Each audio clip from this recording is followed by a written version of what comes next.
What up? Wake up and pop a perk with me for this shitty fight night card. Kape versus Kyoji Horiguchi in the Apex. I guess this isn't like a title eliminator, basically. I'm tired of it.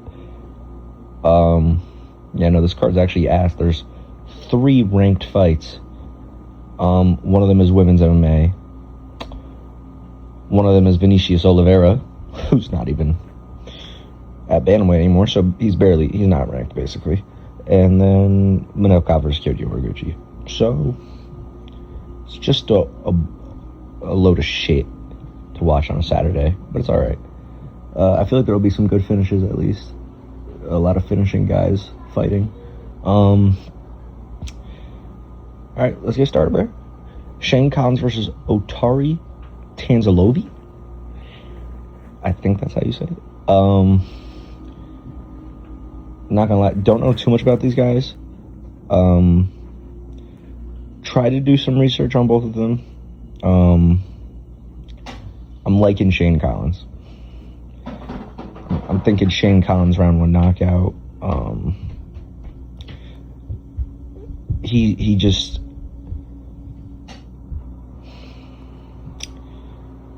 He's ready.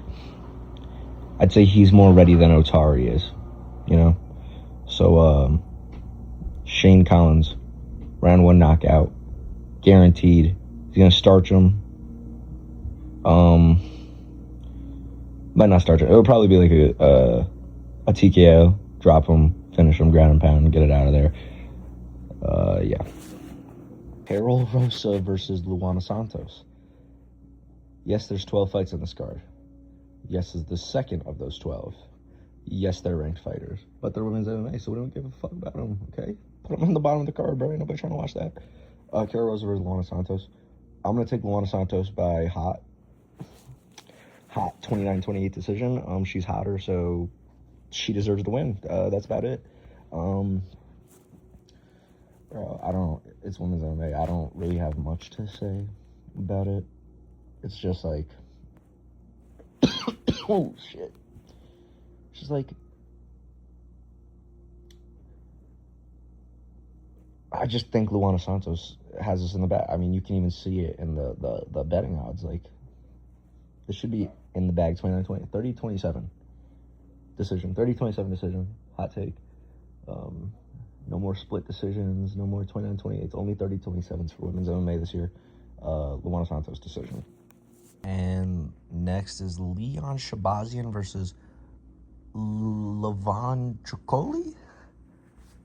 These fucking Georgian dudes with their last names are pissing me off.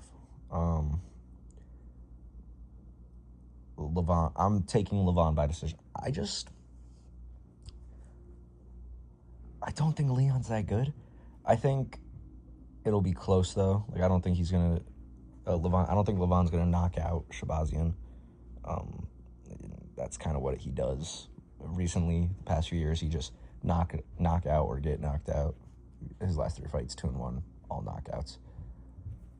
But I'm gonna take him by decision over Leon Shabazian. I mean, neither of these guys have a fight in the UFC, I believe. I'm gonna trust that Levan can deal with him and just take him to decision by any means necessary. I feel like he could do whatever he wants, to be honest, and outmatch him. It's gonna be like a 30-27, maybe 29-28, probably 30-27. Gaston Bolanos versus Michael Aswell. Okay. Michael Aswell has fought, I believe his last fight was Luke Riley. Lost. Bogdan Grad lost. Balagioki lost. And, like, his wins are shit. I don't really think Michael Aswell is all that. Now, you could say the same for Gaston Bolanos, but I see more of an upside to Gaston Bolanos than I do for Michael Aswell within the next 5 years. And I'm going to bank on this is the start of that uprising for Gaston Bolanos. And I'm thinking by decision. I know he's a huge underdog. I believe so. But it's like, it's the Apex. And I just don't think Michael Haswell's all that. And I believe in Gaston Bolano. Something about him. Maybe he's just got a little bit of aura. Maybe it's just a little bit of aura. But that little bit of aura is enough to make me pick him. So I'm betting the house on Gaston Bolanos to win by decision. Yeah, that's my lock of the card. And next is Alan Nascimento versus Mitch Raposo. If Alan Nascimento does not win this fight, I'm going to blow up the Apex. I mean, look at Mitch Raposo's time in the UFC. Lost to Andre Lima. Okay, Andre Lima's amazing. Okay, maybe not amazing. Andre Lima's high level, okay? In flyweight. Sumu Darji. Sumu Darji's all right. And then he beat Azam Aksum. 1 and 2 in the UFC. Like, there's no convincing me that this guy beats Alan Nascimento, who is 4-0. 4-0.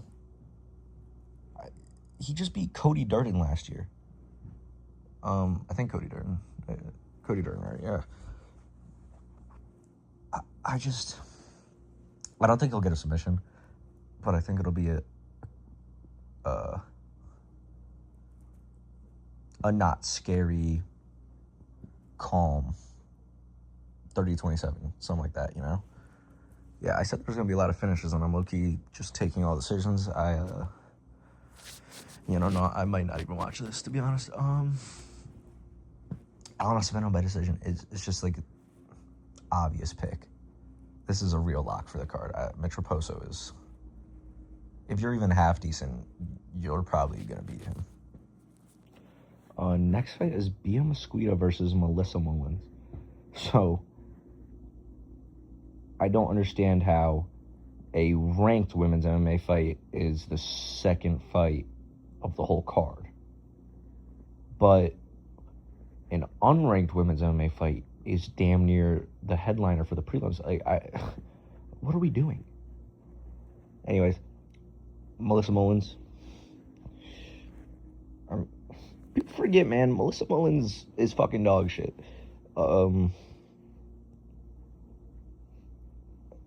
Yes, I'm a part of Jerusalem. Yes, I'm a part of Bedtime. That's about it, though. So I'm gonna be stealing everything from them, but in good faith, not like just hogging it or something. Yeah, Melissa Mullins is just ass. I mean, like, what are we doing? I guess she's lost to some decent. I guess Nora Carnola is decent.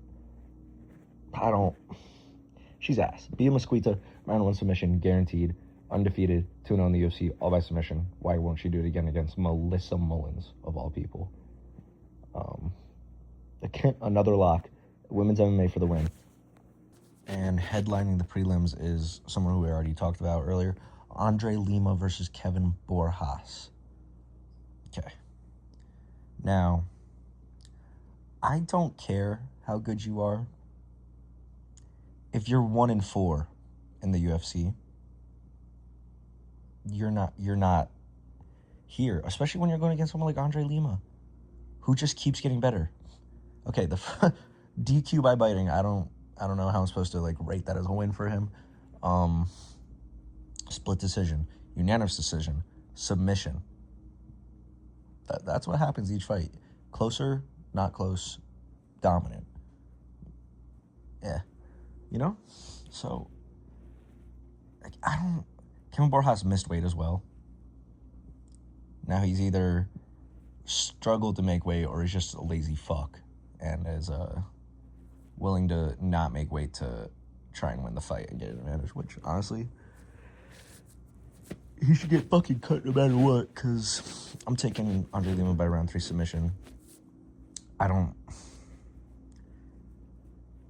see a world where Kevin Borjas wins this. Andre Lima, in my opinion, is just leveling up each fight. Hasn't faced many great names, I believe. But still, Andre Lima, I feel like he's too good and too developed at this stage in his career to be fucking losing to Kevin Borjas. All right, first fight on the main card. Vinicius Oliveira versus Andre Touchy-Feely. Okay. Let me tell you this. Andre Feely's 4 out of his last 5, I believe, or 3 out of his last 4 wins are by split decision. Split decision wins in 4 of your last 5 fights. What? Or not your fights, your last wins. And that dates back to like 2021. He is the definition of win, lose, win, lose, win, lose. So he lost his last fight. But I don't know how I feel about Oliveira because he got fucking bullied by Mario Bautista, but I feel like that's not really a bad thing.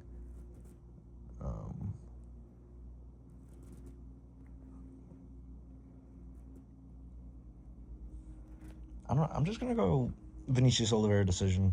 I just don't. Andre Feely to get a knockout in the big 2-6. I mean, that's like asking for Israel to not commit a genocide, you know? It's not happening. They're gonna do whatever they want. Yeah, no. Vinicius Oliveira decision. Maybe 29-28. He could honestly get a finish here, I feel like, but I'm not going to bank on that. I'm going to take him by decision. All right, next is Melsik Bagdasaryan versus Murtzali Magomedov. Doing the most with these names, by the way. Murtzali Magomedov, 10-0, fresh off the Contender Series, 100% finish rate. I like that. Melsik Bagdasaryan hasn't fought since last February in Seattle, when Gene Silva knocked him out with those like body elbows and shit. Remember that? When he was yelling at the ref?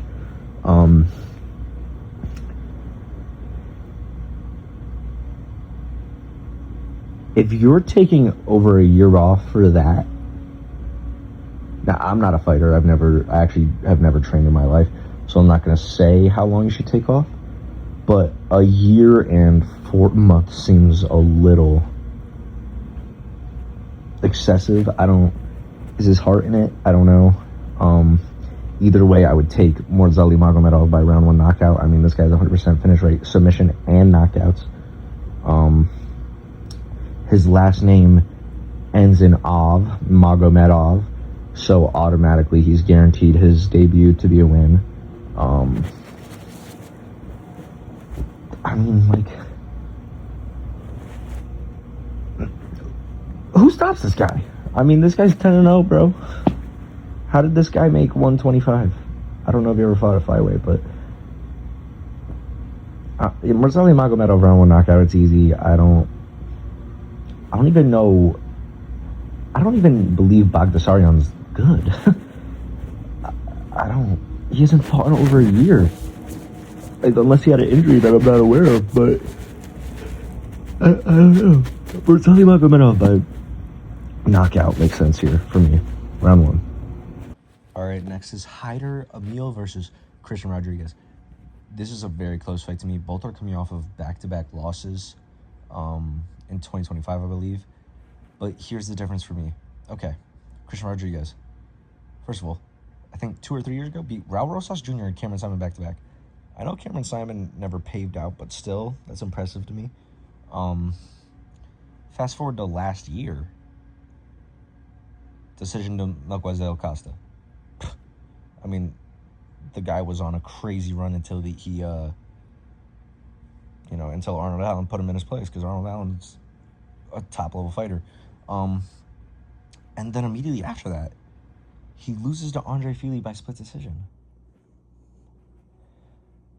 If you're going to split decision with Andre Feely, I don't believe in you at all, to be honest. So, Hyder Emil, same thing. I believe he was knocked out. Did he? He got knocked out by someone, then lost to Jamal Emmers. But he beat William Gomez. I think that's a good win. I think that's actually a very good win. And for that reason, I'm going to take Hyder Emil by decision. Just better. Losing to... I wouldn't say losing to better competition, but still. Even though he got knocked out there I trust Hyder Emil. I believe in him more. I don't. Christian Rodriguez is a little bit sus. He's a little... you don't really know what you're going to get type of guy, I feel like. So I'm taking Hyder Emil by decision. Easy.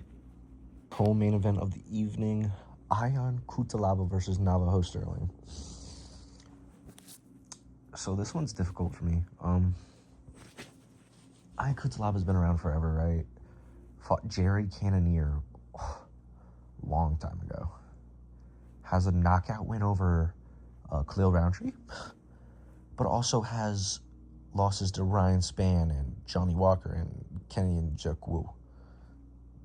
So it's like, what do I do with you? You're literally just a 50-50. You could beat the best fighter and lose to the worst fighter type of guy, I feel like. So that's what has me worried for Navajo Sterling, because Navajo Sterling is... He's good level, but he really struggles to get finishes. Like, really struggles. He just doesn't have... I don't know if he doesn't have the finishing sense. He doesn't have the finishing skill. But I feel like he struggles to get finishes. But I feel like that won't matter for this fight, because Ion Cutelaba is a kill or be killed type of guy, I feel like. Most times, at least. I'm gonna say Ion Cutelaba has like a good first round. They're going back and forth. And then I think Navajo Sterling is just gonna execute on something, maybe wrestling or something, and I believe he can get ground and pound round 2 TKO and get a ranked opponent next. Whitaker versus Sterling. That would be fire in Australia somewhere. Yeah, Navajo Sterling round 2 knockout. But this could definitely backfire. All right, in the main event, Manel Kape versus Kyoji Horiguchi. Probably will be getting the next title shot after Van Pantoja 2. Unless Pantoja wins and they let Van get another title rematch. Or he might just sit out and wait. I don't know. They fought in 2017 in Ryzen, I believe. Kyoji Horiguchi won by round 3. Triangle, choke, arm triangle. One of those.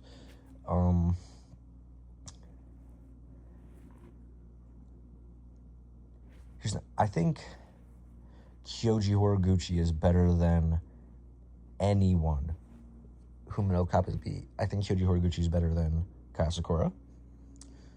I think he's better than Asel Mabayev. And I think he's better than Brandon Royval. I don't really know. I can't envision Manel Kape getting the knockout punch on Kyoji Horiguchi. I feel like it's a very difficult thing to do. The guy has 41 fights and has won 36 of them? That's not by accident. Has he ever even lost in the UFC? He lost to Demetrius Johnson. That's his only loss in the UFC ever. The flyweight GOAT. So, I don't know. I think this could be a very even or very dominant decision. I'm taking Kyoji Horiguchi by decision no matter what. Round 1 maybe gets wobbled or something, gets rocked. I just think Horiguchi will be able to escape the danger. And he's just so smart. He trains with Pantoja. I'm sure they can game plan together how to beat everyone in the division. I can't see Horiguchi getting caught and finished. And to be honest, I feel like the UFC wants Horiguchi to win. Because if Horiguchi wins and you do Van versus Pantoja, you could just do Taira versus Horiguchi in Japan. That's the biggest Japanese fight the company's ever had. I don't know, 2 Japanese fighters who have been higher ranked than Horiguchi and Taira are right now who could have fought each other. There's not in the UFC. Horiguchi, I believe like 49-46. Round 1, round 2, maybe round 3. One of the earlier rounds is going to be where Horiguchi could struggle.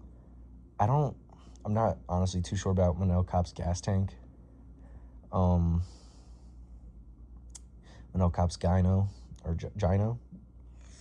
Manel Kape's titties might lower his stamina by like 85%. So I don't know. This is really,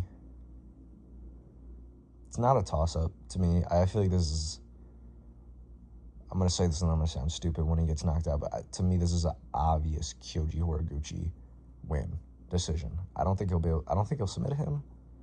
If he can get him in a bad spot, I'm sure he could, but I don't see him submitting him. I mean, 9 years in the making. They both know how to fight against each other now. Manel Kape has developed hands in that time. 3 knockouts in a row out of nowhere, I feel like. Wish he knocked out Moikaev.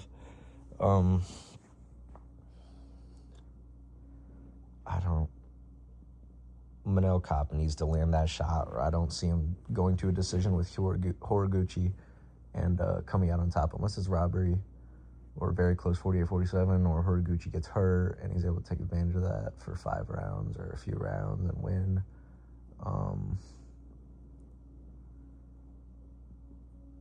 So I'm going to go Horiguchi, comfortable decision, and I guess we'll talk about all these fights when they're over. Tomorrow, maybe. Tonight, maybe. Or, I don't know, Monday, Tuesday, we'll see. Alright. I'm gonna head out and don't forget to pop a perky.